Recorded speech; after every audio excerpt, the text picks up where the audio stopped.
Jewish students. But again, often it's a case by case. For instance, I just had a discussion 2 weeks ago with a father who has a son who is going to be practicing kosher, very strict kosher.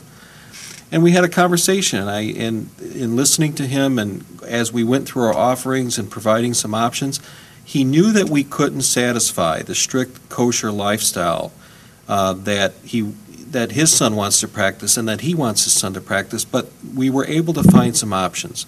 So first of all, I would say I think it's important to, although we cannot offer a large variety, but we can meet people where they're at and what they're trying to do.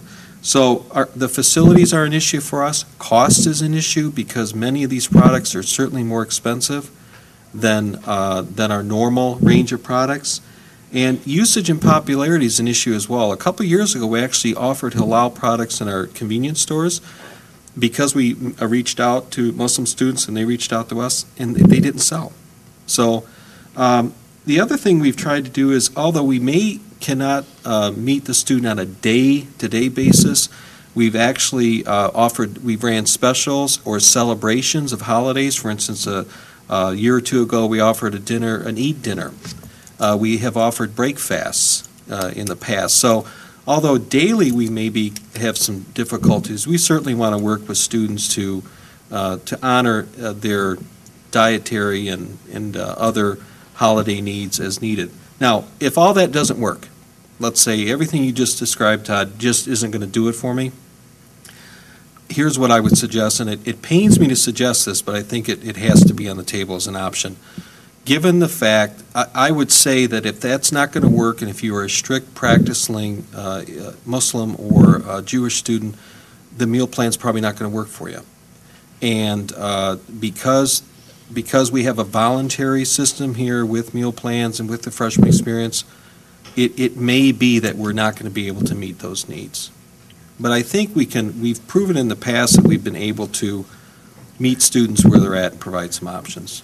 And I think the challenge with the freshman experience is the fact that most of those traditional halls do not really allow one to cook for themselves in a daily way with these kinds of restrictions. And there are times that we have to tell students, your lifestyle, your needs can't be met in kind of a general public campus way. We hate saying that, but most students, if they can work with us, work with the dining hall managers, they will sit down and they will bring out every menu. They'll say, tell your grandmother to send us a recipe. They'll try their best, but it really has to be a little bit of a give and take. And to be honest, when our options don't really match a student's needs. It's rare, but it has to happen occasionally. Well, I'd like to thank all of our panelists for coming out today and for volunteering their time and putting themselves on the spot for all these students. We really appreciate it very much. And thank you for everyone who came out to listen to their comments and their feedback today. And I know that this will be broadcast on GTCN too, so we'll definitely reach out to a lot more students that way as well.